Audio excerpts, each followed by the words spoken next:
చేసేది. ఈ 2 రెఫరెన్స్‌లు ఉన్నాయి. ఈ 2 రెఫరెన్స్‌లను బట్టి నేను చెప్పాను.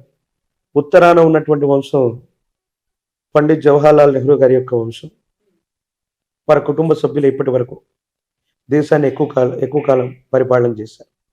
16 సంవత్సరాల పాటు పండిత్ జవహర్లాల్ నెహ్రూ గారు, మరో 3 పర్యాయాల పాటు శ్రీమతి ఇందిరాగాంధీ గారు పరిపాలన చేశారు. తర్వాత రావణ కాష్టమున కల్లోలమొకటి చెలరేగి దేశాన్ని అల్లకల్లోలం చేశాను. ఏమిటి రావణ కాష్టం? భారతదేశానికి పక్కనే ఉన్న రావణ కాష్టం అంటే శ్రీలంక. అక్కడ కల్లోలం, ఎల్టీటీ ఉగ్రవాదులకి తమిళులకి మధ్యలో ఏదో సంఘర్షణ. అప్పుడు ఇందిరాగాంధీ గారి యొక్క తనయుడైనటువంటి రాజీవ్ గాంధీ గారు ప్రధానమంత్రిగా ఉన్నారు.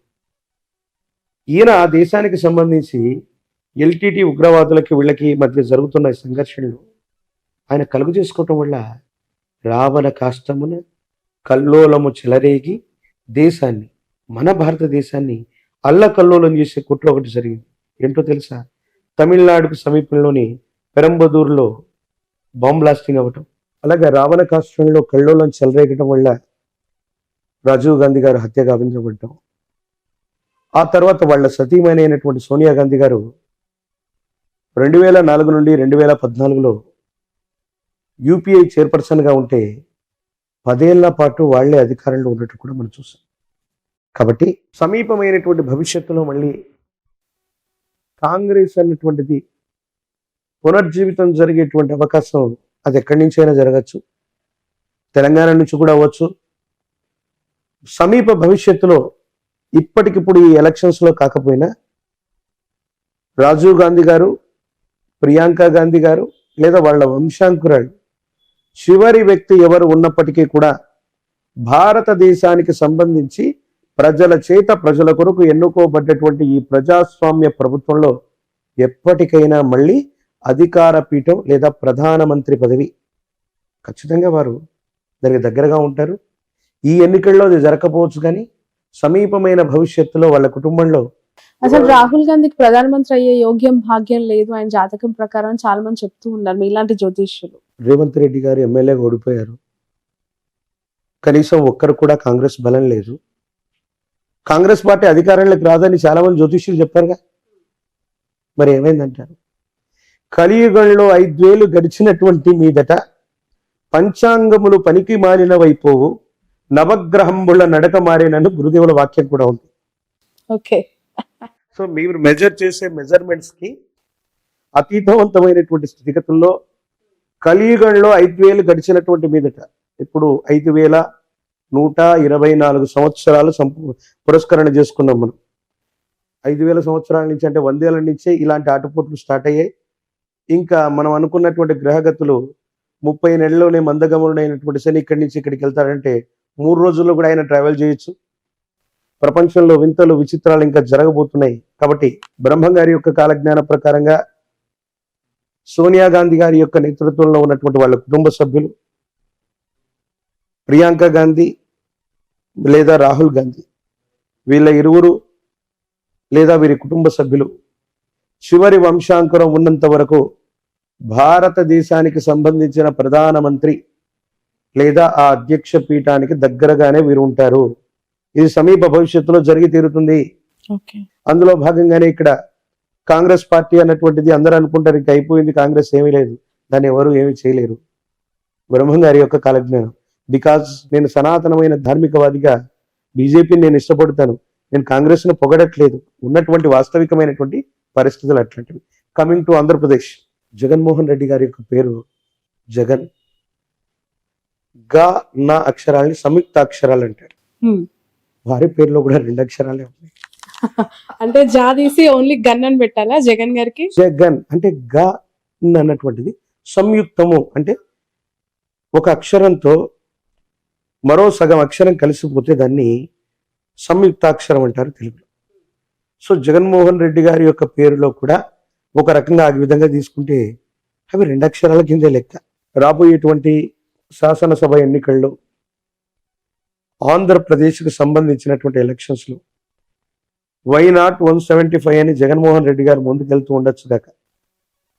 కానీ మనం శోభకృతనామ సంవత్సరంలో ఉన్నాం. శోభకృతనామ సంవత్సరే సర్వసస్యాభివృద్ధయః నృపానాం చ మన్యోన్యం ప్రజానాం చ పరస్పరం. ప్రజల చేత ప్రజల కొరకు ఎన్నుకోబడ్డటువంటి ప్రజా సంబంధమైన ప్రభుత్వాలు మాత్రమే ఈ శోభకృతు అనేటువంటి పేరు కలిగినటువంటి సంవత్సరాల్లో వస్తాయని శాస్త్రం. ఇక్కడ అదే జరిగింది. జగన్మోహన్ రెడ్డి గారు 175 స్థానాలు 151+ వాళ్ళు అనుకుంటున్నారు. తీవ్రమైనటువంటి ప్రజా వ్యతిరేక సంబంధమైన స్థితిగతుల వల్ల మళ్ళీ అధికారంలోకి రావటం అన్నటువంటి విషయం మీద వాళ్ళు దృష్టి పెట్టాలి.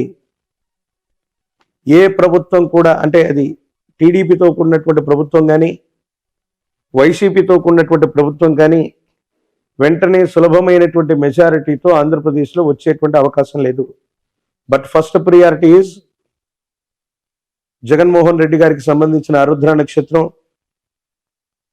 కాలజ్ఞానానికి సంబంధించినటువంటి స్థితిగతులు, దేశ కాలమాన పరిస్థితులను బట్టి చూస్తే ఆ ప్రభుత్వం బోటాబోటీ మెజారిటీ, అంటే కనీస మెజారిటీతో కంటిన్యూ అవ్వటానికి కొన్ని ప్రత్యేకమైన ఎక్కువ అవకాశాలు ఉన్నాయి. విపక్షాలుగా చెప్పుకోబడుతున్నటువంటివి జనసేనతో కూడినటువంటివి.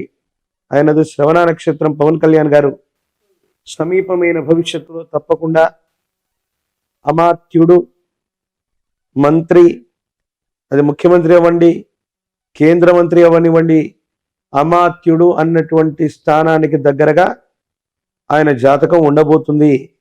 తెర మీద బొమ్మలు గద్దెనెక్కారన్నటువంటి గురుదేవుల యొక్క వాక్య సాక్షిగా పవన్ కళ్యాణ్ గారు సమీపమైన భవిష్యత్తులో, అది ఈ 5 సంవత్సరాల్లో కూడా అయి ఉండొచ్చు, ఈ రాబోయేటువంటి 5 సంవత్సరాల్లో కూడా అయి ఉండొచ్చు, ఖచ్చితంగా వారు ముఖ్యమంత్రి లేదా ఆ స్థానానికి దగ్గరగా ఉన్న అమాత్యుడు ఆ స్థానాన్ని అధిరోహించేటువంటి అవకాశం కూడా తప్పకుండా ఉంది. మొదటి ప్రాముఖ్యతగా వైఎస్ జగన్మోహన్ రెడ్డి గారి యొక్క నేతృత్వంలో ఉన్నటువంటి వైసీపీ ప్రభుత్వం బోటాబోటీ మెజారిటీతోనైనా మళ్ళీ అధికారంలోకి రావటానికి కొంత ఎక్కువ అవకాశాలు ఉన్నాయి. అవకాశాలు జగన్ ఉన్నాయంటున్నారు, పవన్ కళ్యాణ్ గారికి కూడా లేకపోలేదు అంటున్నారు. ఎలా అవును. సాధ్యం అవుతుంది? వైసీపీ ప్రభుత్వం వస్తుంది, అవకాశం ఉంటే జగన్మోహన్ రెడ్డి గారితో పవన్ కళ్యాణ్ గారు కలిసి పనిచేయకూడదా? అవకాశాలు ప్రస్తుతం ఏపీలో కనిపిస్తున్నాయి. ఒకవేళ జగన్మోహన్ రెడ్డి గారి యొక్క ప్రభుత్వం బోటాబోటీ పెట్టుకున్న చెప్తా, 2009 సంవత్సరంలో ప్రజారాజ్యం పార్టీ వచ్చింది. దేనికి వ్యతిరేకంగా వచ్చింది? ఈ ప్రాంతీయ పార్టీ దేశంలో అధికారంలో ఉన్నటువంటి కాంగ్రెస్ కి. అందరూ చిరంజీవి గారి యొక్క జీవితాన్ని, రాజకీయ జీవితాన్ని గొప్ప ఫెయిల్యూర్ అంటారు. నేను చెప్తాను, అది చాలా సక్సెస్ఫుల్. అది ఎవరికి సాధ్యం కాని అంశాన్ని ఆయన చేశారు. ప్రజారాజ్యం పార్టీ పెట్టారు, ఎమ్మెల్యే అయ్యారు 5 ఏళ్లలోనే, అంటే పెట్టిన వెంటనే. ఎంపీ, రాజ్యసభ అయ్యారు, కేంద్ర మంత్రి కూడా అయ్యారు. 5 సంవత్సరాల తర్వాత పార్టీ విలీనం అయింది. ఎన్టీఆర్ గారు కూడా ఇటు దేశంలో ఇటు రాష్ట్రంలో చక్రం తిప్పగలిగినటువంటి స్థితి ఎన్టీఆర్ గారికి కూడా లేదు. పార్టీ పెట్టారు, ముఖ్యమంత్రి అయ్యారు అంతే. కానీ చిరంజీవి గారు పార్టీ పెట్టినటువంటి నేపథ్యంలో జగన్మోహన్ రెడ్డి గారు బయటికి వెళ్ళిపోవడం వల్ల కాంగ్రెస్ ప్రభుత్వం మైనారిటీలో పడితే కిరణ్ కుమార్ రెడ్డి గారు ముఖ్యమంత్రిగా ఉండడానికి కారణం చిరంజీవి గారు అయ్యారు. అటు దేశంలో ఉన్నటువంటి యూపీఐ కూటమిలో కూడా మిత్రస్వామ్యంగా వాళ్ళు ఉన్నారు. అటు దేశంలో రాష్ట్రంలో 2 గవర్నమెంట్లో పనిచేసి 5 సంవత్సరాల తర్వాత వాళ్ళు విలీనమైపోయారు కాంగ్రెస్లో.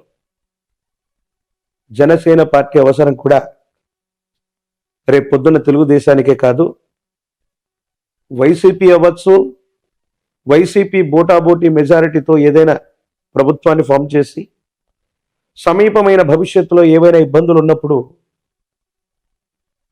అది పవన్ కళ్యాణ్ గారికి సంబంధించిన పార్టీకి సంబంధించిన ఎమ్మెల్యేలతో, ఇప్పుడు జనసేన ఎమ్మెల్యే వైసీపీతోనే కలిసి ఉన్నాడుగా. 151 మంది ఎమ్మెల్యేలు వైసీపీ వాళ్ళు అవుతే ఆ +1 2 3 4 5లో మొట్టమొదటి జనసేన ఎమ్మెల్యే కూడా వీరితోనే కలిసి ఉన్నారు. శాశ్వతమైన శత్రువులు మిత్రులు రాజకీయాల్లో లేరంటూ ఉంటారు.